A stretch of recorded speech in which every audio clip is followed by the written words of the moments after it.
और चलिए इस खास चर्चा की शुरुआत करेंगे। हमारे साथ ज्योतिषाचार्य पंडित अनिश व्यास जी हैं। आपका बहुत स्वागत है सर फर्स्ट इंडिया के स्टूडियो में। साथ ही मेरे साथ है पंडित बंसीलाल शर्मा। सर आपका भी बहुत बहुत स्वागत है। अब देखिए, अगर बात चंद्रग्रहण की करें तो यहाँ पे चर्चा बहुत ज्यादा जरूरी हो जाती है, क्योंकि कई तरह की चीजें हमारे सामने आती है और कहा जाता है शुभ कार्य जो है वो इस समय नहीं करने चाहिए।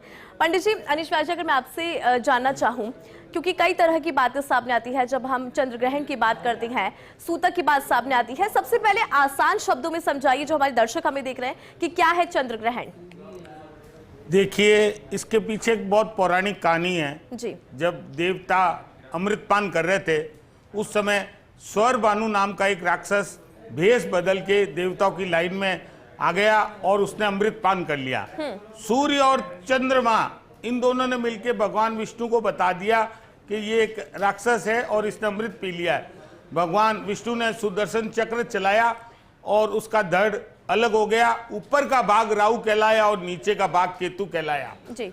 अब अमृतपान कर चुका था स्वर्भानु नाम का राक्षस, तो राहु केतु को छाया ग्रह के रूप में नवग्रहों में शामिल कर दिया और सूर्य और चंद्रमा के कारण स्वर्भानु ने सोचा कि मेरा सर धड़ से अलग हो गया, मैं दो भागों में हो गया हूं, इसलिए ये हमेशा सूर्य और चंद्रमा को निगलने का प्रयास करते हैं।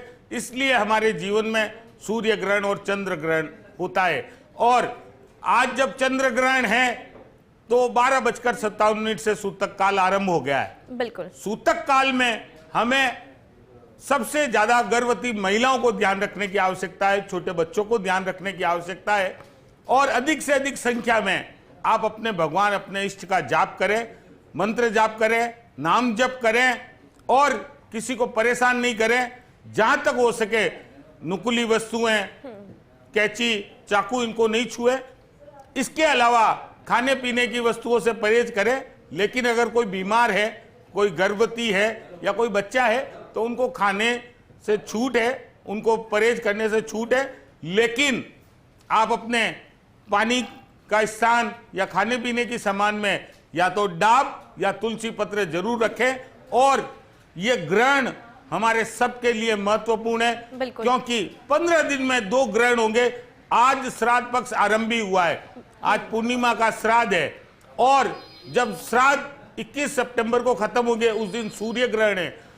बृहत संहिता में यह बताया गया है कि जब भी 2 ग्रहण एक पखवाड़े में होते हैं तो ये सबके लिए हानिकारक होते हैं। सावधानी ही हमारा लिए बचाव है। बिल्कुल अनिश जी, आपने समझाया कि किस तरह से चंद्र ग्रहण की जब हम बात करते हैं, सूतक की बात करते हैं, तो कई तरह की जो चीजें हैं वो सामने आती है। सूतक की भी आपने बात यहाँ पर रखी है। अगर बंसीलाल जी आपसे समझना चाहूँ, क्योंकि अभी चंद्र ग्रहण का हम लगातार जिक्र कर रहे हैं, तो ये मुझे जरा समझाइए, क्योंकि अभी उन्होंने जिक्र किया जो गर्भवती महिलाएं हैं उनको खासतौर पर ध्यान रखना चाहिए, जो बच्चे हैं उनको खासतौर पर ध्यान रखना चाहिए। किस तरह का ध्यान यहाँ पे बरतने की जरूरत होती है, किस तरह की चीजें हैं जो हमें यहाँ पे ध्यान में रखने की आवश्यकता है। ओम चंद्रमा मनसो जातचक्षोः सूर्यो अजायत श्रोत्राद्वायुश्च प्राणश्च मुखादग्निरजायत। ये चंद्रमा होता है, मन का कारक होता है, तो ये हमारे मन को निर्धारित करता है, मन के ऊपर इसका प्रभाव होता है। तो ये जो ग्रहण है चंद्र ग्रहण आज का 7 सितंबर का, ये बड़ा अद्भुत ग्रहण होने वाला है। 2022 के बाद में सबसे लंबा ग्रहण इस 2025 का ये होने वाला है। लगभग 3 घंटे और 28 मिनट का ये ग्रहण होने वाला है और ये खग्रास ग्रहण होगा। खग्रास ग्रहण ये होगा और इस ग्रहण का विशेष महत्व भी बढ़ जाता है, क्योंकि पितृपक्ष भी आज से प्रारंभ हो रहे हैं और आज ही चंद्र ग्रहण भी लगने जा रहा है। जब चंद्रमा जो है पृथ्वी की छाया में पूर्ण रूप से डूब जाएंगे तो चंद्रमा रक्त वर्ण में दिखाई देंगे। इसको ब्लड मून भी कहा गया है शास्त्रों में, अर्थात जो है ये बिल्कुल रक्त वर्ण में दिखाई देगा, जिसका अद्भुत नज़ारा यहाँ पर सौर मंडल में दिखाई देगा।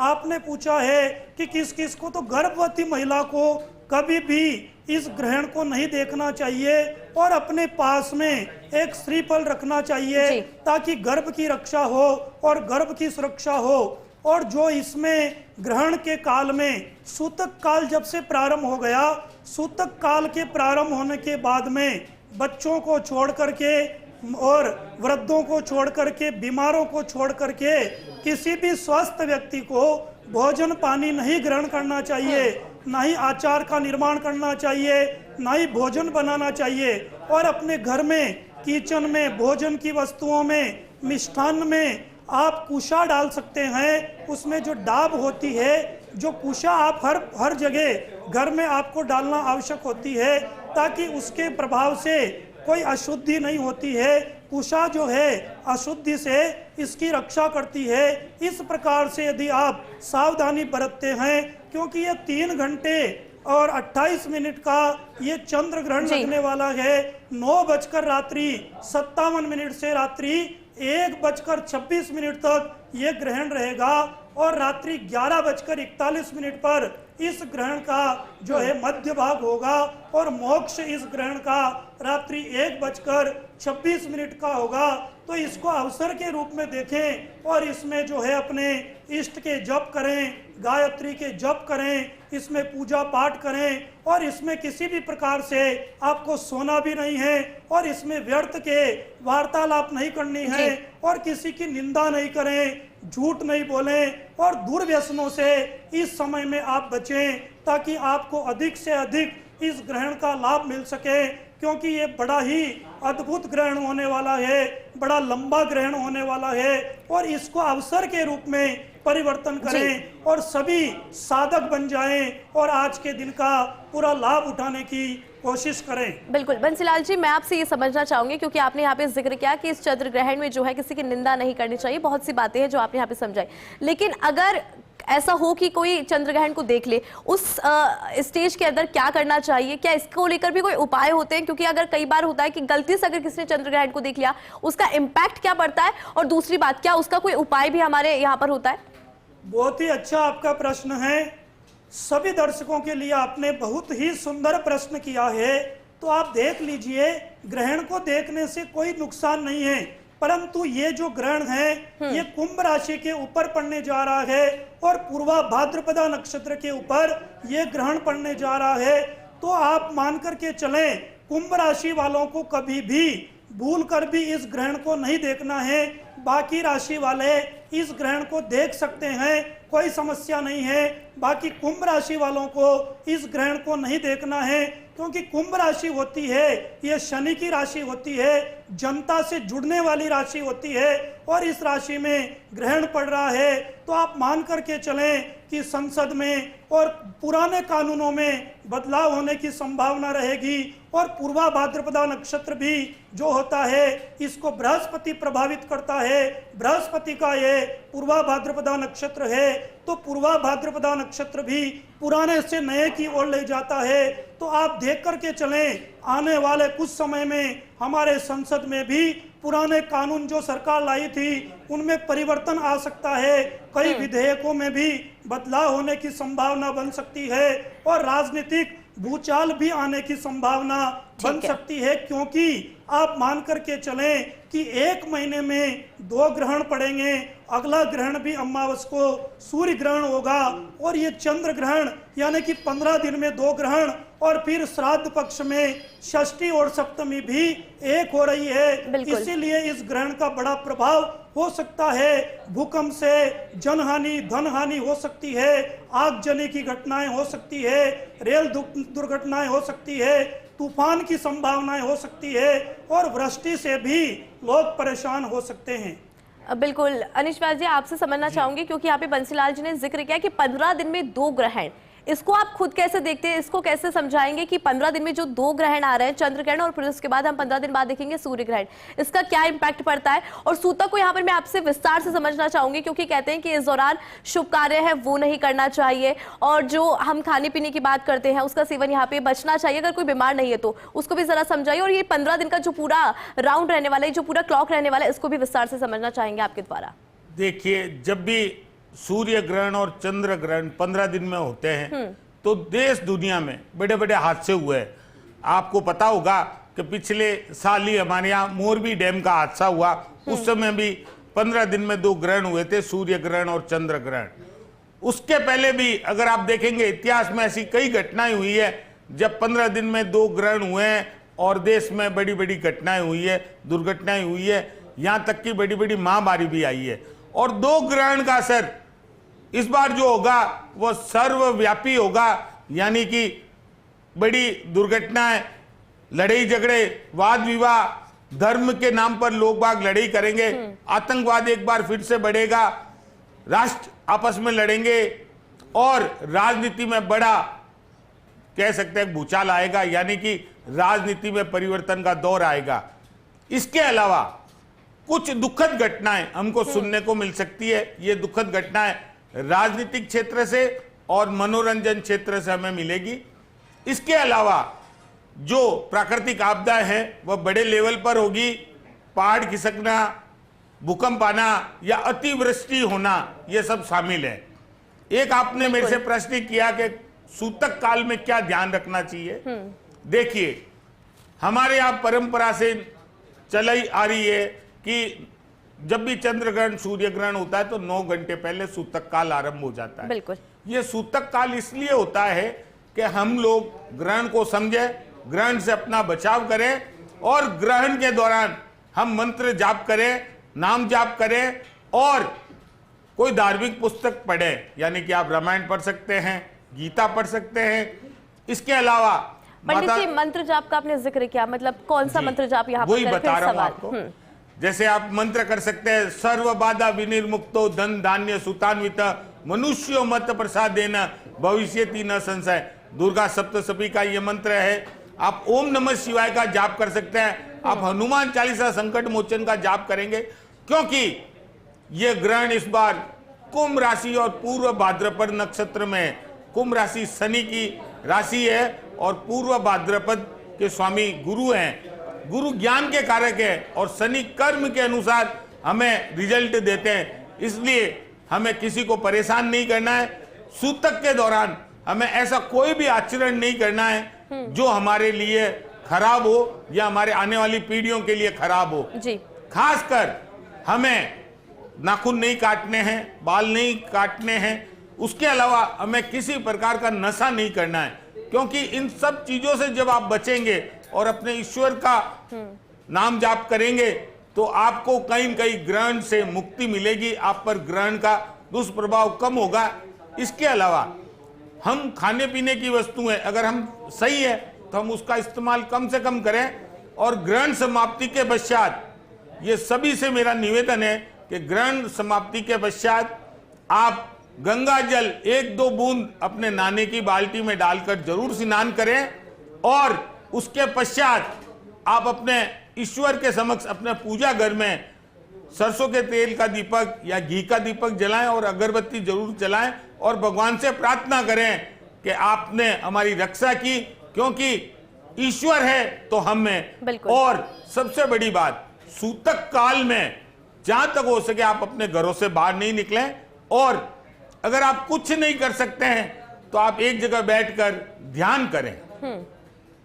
बिल्कुल पंडित जी, आपने यहाँ पे इम्पैक्ट की बात की कि 15 दिन के अंदर, क्योंकि चंद्र ग्रहण और सूर्य ग्रहण है, इसका इम्पैक्ट बहुत ज़्यादा दिखाई देगा। नेगेटिव इम्पैक्ट का भी आपने यहाँ पे जिक्र किया, लेकिन पंडित जी उसको हम कम नहीं कर, मतलब उसको ख़त्म नहीं किया जा सकता, लेकिन कुछ तो उपाय होगा कि उसको हम थोड़ा सा कम कर सकते हैं, क्योंकि बड़ी घटनाओं का आपने जिक्र किया है कि बड़ी बड़ी जो घटनाएं हैं वो यहाँ पर देखने को मिल सकती है। आतंकवाद का भी आपने यहाँ पे जिक्र किया और प्राकृतिक आपदा की बात करें उसका भी जिक्र किया, लेकिन उन्हें हम खत्म नहीं कर सकते, लेकिन थोड़ा सा जो इम्पैक्ट है उसको कम किया जा सकता है किसी भी रूप में।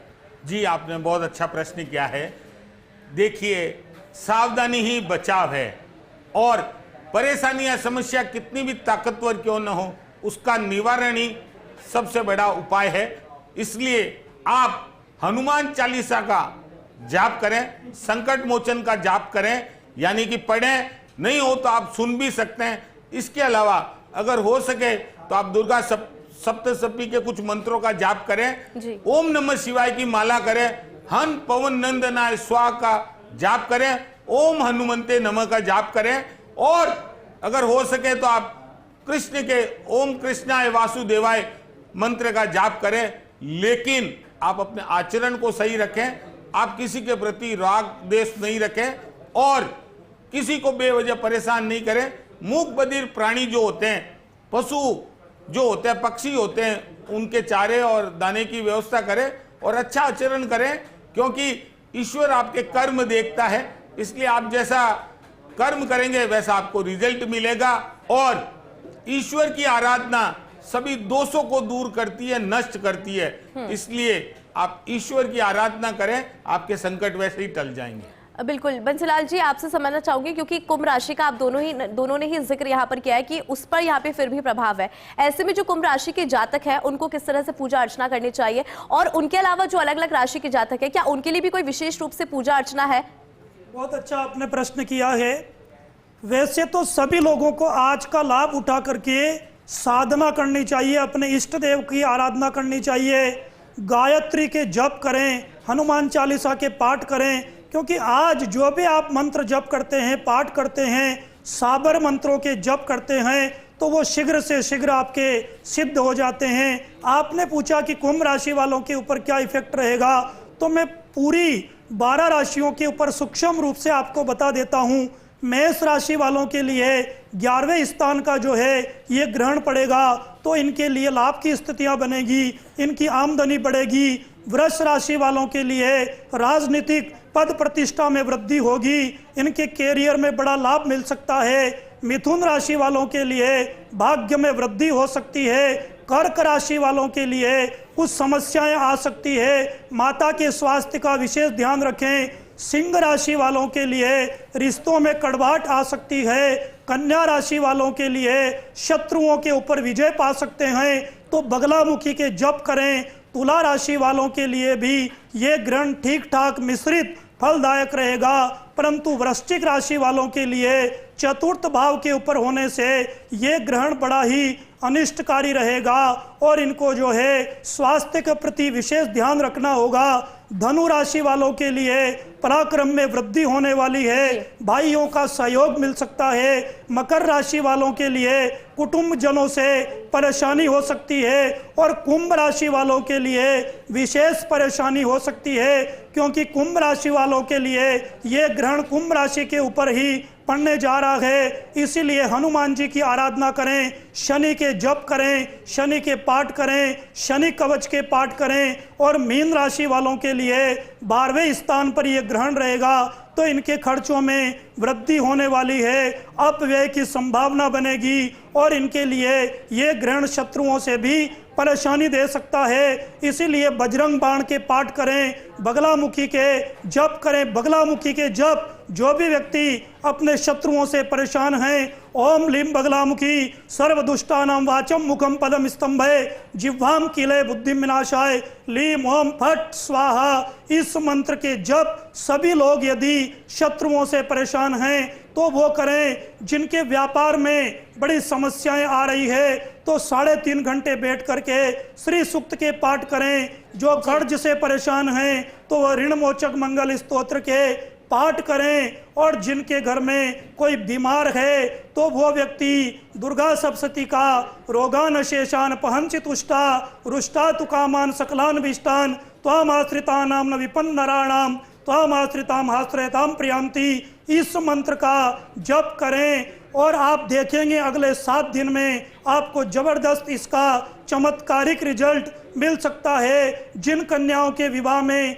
देरी हो रही है, विवाह नहीं हो रहे हैं, तो कात्यायनी महामाये महायोगिन्यधीश्वरी नंद गोप सुतम देही पतिम में कुरुते नमः। इस मंत्र का जप करें। और जिन लड़कों के विवाह में बड़ी समस्याएं आ रही है तो पत्नी मनोरमाम देही मनोवृत्तानुसारणीम तारणीम दुर्ग संसार सागरस्य कुलोध्वाम। इस मंत्र का अनवरत आप 3.5 घंटे यदि जप कर लेंगे तो आप विश्वास करें अगले 1 से 2 महीने में आपका रिश्ता भी हो सकता है। पंडित जी, और जिनको करियर में ऊंचाई चाहिए लेकिन सक्सेस नहीं मिल रही है, उनको किस तरह की पूजा अर्चना, कोई विधि विधान से पूजा अर्चना है, वो भी हम चाहेंगे आप हमारे दर्शकों को जरा बताएं। जिनको कैरियर में समस्याएं आ रही है तो आज के दिन में बुद्ध के जप करें और ये जो है श्री सूक्त के पाठ करें, बृहस्पति के जप करें। इसके करने से और अपने घर में उत्तर दिशा में बैठ करके बृहस्पति के जप करें, बुद्ध के जप करें, तो ऐसा करने से भी आपके लिए कैरियर में बड़ी ही शानदार स्थितियां बन सकती है और आपको बड़ी अपॉर्चुनिटी जल्दी से जल्दी मिल सकती है। पंडित जी, ये भी जरा समझाइए, क्या ये पूरे 15 दिन तक जो है पूजा अर्चना करनी है या फिर 7 दिन, कैसे ये पूजा अर्चना करनी है, कितने दिन तक और कितने ड्यूरेशन तक? बहुत सुंदर प्रश्न आपने किया है।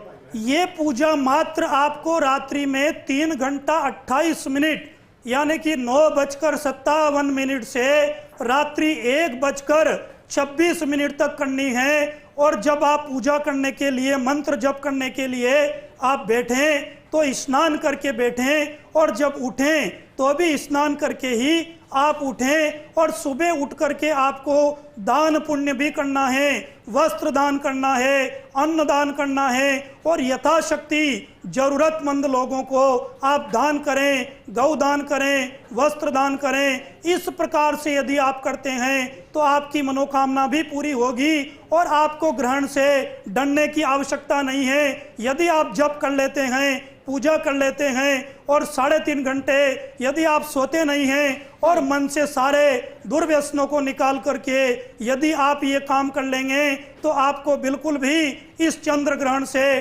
डरने की आवश्यकता बिल्कुल नहीं है। बिल्कुल, क्योंकि ये ज़रूरी भी हो जाता है, लोगों में एक डर और एक भय जो है वो यहाँ पर पैदा हो जाता है। अनिश जी, आपसे समझना चाहेंगे पूरा चंद्रग्रहण जो है, क्योंकि एक तो पूर्णिमा पर होना और फिर दूसरी बात जब हम पानी की बात करते हैं, जल की बात करते हैं, तो उसमें कई तरह की गतिविधियाँ जैसे ज्वार भाटे का आना, उसको भी आप ज़रा समझाइए। और दूसरी बात मैं आपसे समझना चाहूँगी क्योंकि चंद्रग्रहण और फिर सूर्य ग्रहण, और अभी इन्होंने समझाया कि किस तरह से पूजा अर्चना यहाँ पर करनी है, इम्पैक्ट जो है वो यहाँ पर कैसे नजर आता है। लेकिन लोगों के अंदर जो भ्रांतियाँ फैलाई जाती है, कई बार लोग जो है वो डरने लग जाते हैं, तो ऐसी स्थिति में जब सूतक लग जाता है और जब चंद्रग्रहण का समय रहता है, उस वक्त हमें विशेष तौर पर कौन सी बातें हैं जिन पर ध्यान देना चाहिए और किस तरह की दिमाग में, क्योंकि कई तरह के ख्याल आते हैं, उसको कैसे फिर दूर करें? और साइंटिफिक भी कई तरह की रीजन है इसके, उसको भी जरा समझना चाहेंगे आपके माध्यम से। देखिए, चंद्र ग्रहण या सूर्य ग्रहण, इससे डरने की कोई आवश्यकता नहीं है जी। अगर आप ईश्वर की आराधना करते हैं तो आपको डरने की कहीं पर भी आवश्यकता नहीं है, क्योंकि परेशानी या समस्या कितनी भी ताकतवर क्यों ना हो, उसका निवारण सबसे अधिक ताकतवर होता है। और हमारे धर्म ग्रंथों में, हमारे शास्त्रों में सूर्य ग्रहण और चंद्र ग्रहण के दोष के निवारण का विवरण दे रखा है। ज्योतिष में भी इसका निवारण दिया गया है। लेकिन हमें ईश्वर की आराधना करनी है, मंत्र का जाप करना है और अपने जो इष्ट हैं उसका ध्यान करना है। इसके अलावा आपने बहुत अच्छा प्रश्न किया था, सूतक काल को लोगों ने एक हवा बना दिया, एक अफवाहों का दौर चल रहा है कि ये करो, ये नहीं करो। ऐसा कुछ भी नहीं है। इसमें सिर्फ गर्भवती महिलाओं को ध्यान रखना है ताकि उनके गर्भ में पल रहे बच्चे पर इसका कोई असर नहीं पड़े, छोटे बच्चों पर इसका कोई असर नहीं पड़े।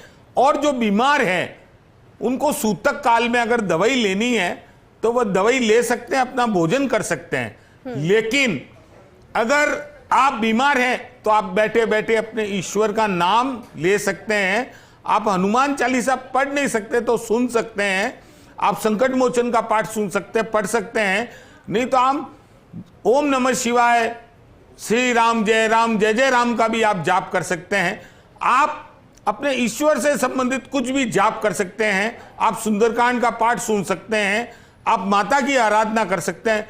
लेकिन अगर आप बैठे बैठे ग्रहण में कह रहे हैं नहीं मैं उससे बदला लूंगा, मैं ये कर लूंगा, अगर आपके दिमाग में ये सब बातें आती हैं तो ग्रहण का असर आप पर होता है। इसलिए नेगेटिव, नकारात्मक विचारों को त्याग कर सकारात्मक विचारों के साथ इस ग्रहण को आप लें और आप ग्रहण में अफवाहों पर ध्यान नहीं दें।